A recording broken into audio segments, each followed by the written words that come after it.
Real talk, I'm pre-filming today and I just filmed my quintessential summer book tag and I love the way that my hair turned out, so I'm not changing it so y'all can deal. Hey everybody, welcome to my channel. My name is Alex and today I'm going to be talking about some books that made me cry.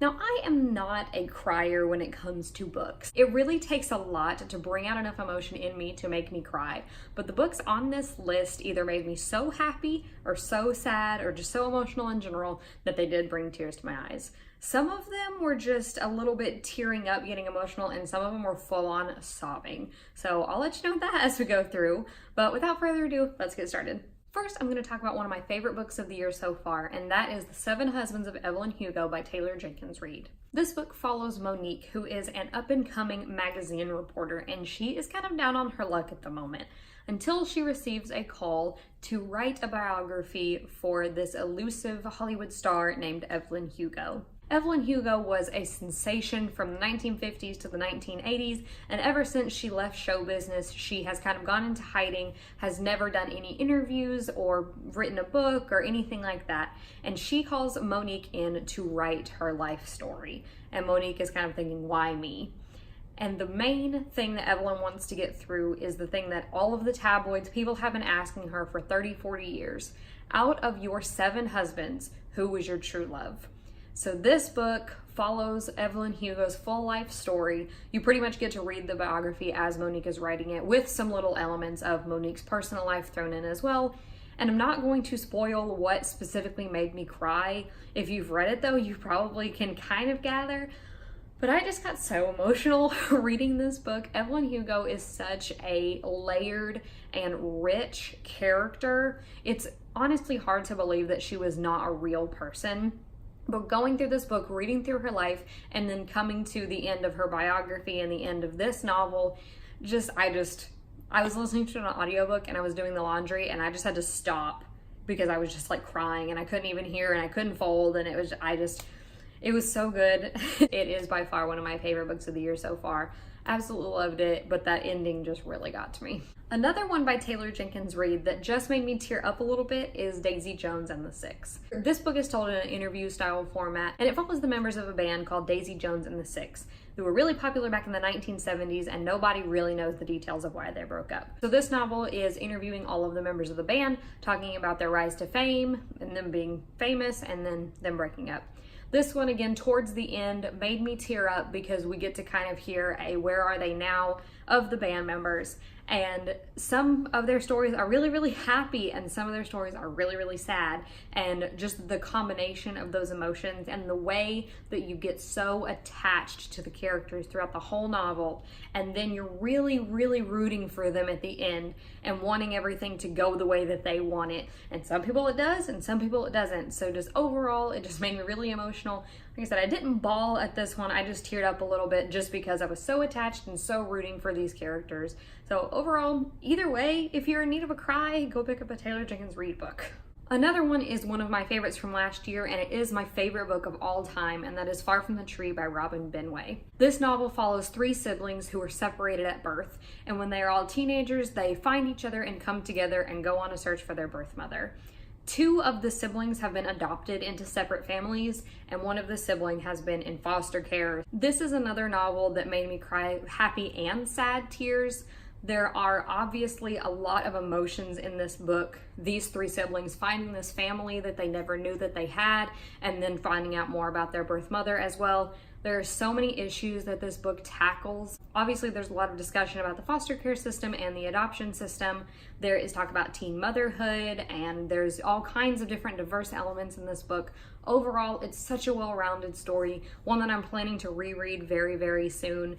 And at the end, you just, again, are so attached to these characters and you want everything to go right for them, and just their whole story in general is enough to bring tears to your eyes. Next is another bittersweet read, and that is This Is How It Ends by Laurie Frankel. This book starts out with 5-year-old Claude, who is the youngest of 5 brothers. And at the beginning of the novel, Claude approaches his parents and says that he is actually Poppy, he is a girl. So the whole novel follows the family trying to navigate this new world that they found themselves in, how Poppy is being perceived by the community as a whole, as the world as a whole. As you can probably imagine, this is a really impactful and emotional story. You get little snippets of everybody in the family so you can see how they are all dealing with their own individual problems as well as the issues of the family. There are happy moments, there are sad moments, and just overall, again, a book that will really pull on your heartstrings. If you haven't picked this one up, it's a little bit more under the radar, I feel like.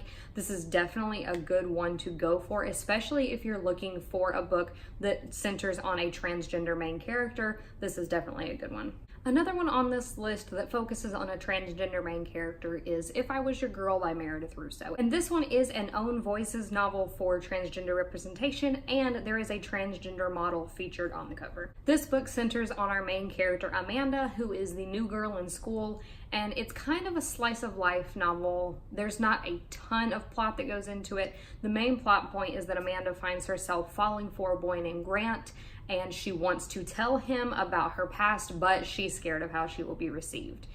Again, obviously you can probably understand why this one is so hard-hitting and so emotional, but Meredith Russo does a beautiful job of handling this topic and all of the different emotions that Amanda and Grant go through throughout the novel. It's just really beautifully done. I believe this was Meredith Russo's debut novel, and she just had another novel come out called Birthday that I'm also very excited to read.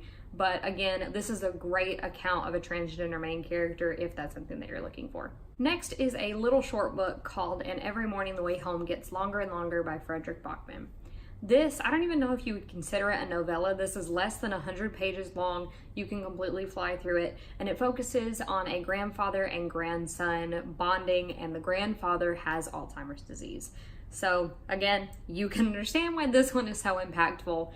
Very short, but it manages to pull such emotion from you, especially if you have personally been impacted by Alzheimer's disease. I think this one will really hit a chord, so be cautious going in if that's something that's going to affect you. But regardless, Frederick Bachman in general just has such a way of putting forth these stories that will just pull at your heart and make you care and make you just want to read more and more and more from him. So again, this one is super quick. You can probably get through it in just one sitting, and I would just highly recommend anything that he writes, but specifically this one if you're ready to be emotional. Next is one that just made me tear up a little bit, and that is They Both Die at the End by Adam Silvera. In this world, you are able to know the day that you are going to die.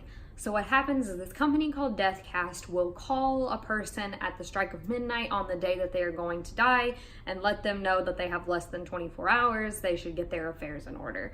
So that you may die 5 minutes after you get the call, or you might last until 11:59 that night. You just know it's going to be sometime within that day. And there is also an app called the Last Friend app, where people that have received the call can get on this app and connect with other people who are also living their last day. So the story follows our two main characters, Rufus and Mateo, who both get the call from Deathcast. They meet on the Last Friend app and they spend their last day together.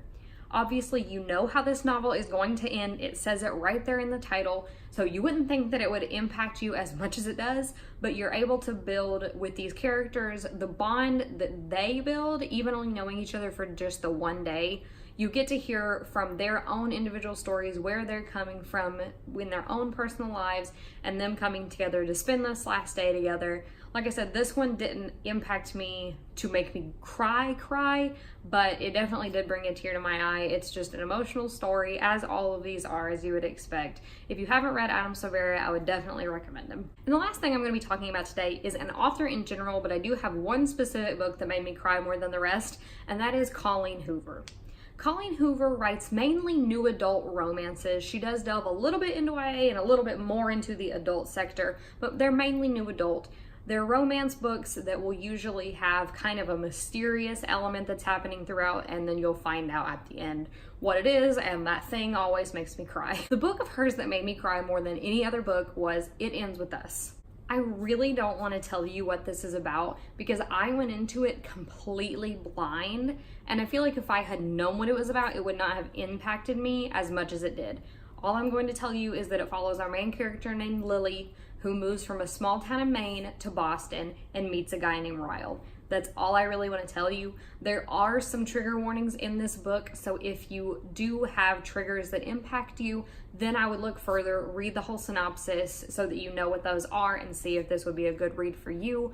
But otherwise, if you already know that you like Colleen Hoover or you're okay just going in blind, I would just recommend going in blind. Don't do any further research. That's the way that I went into it, and that is why it impacted me so deeply. I personally have not experienced what Lily goes through in this story, but her story, I bawled at the end of this novel. This is probably the hardest that I've ever cried at a book. Even just talking about it, I get a little bit flustered. I really want to reread this one, but now that I know what happens, I'm not sure how much it will impact me.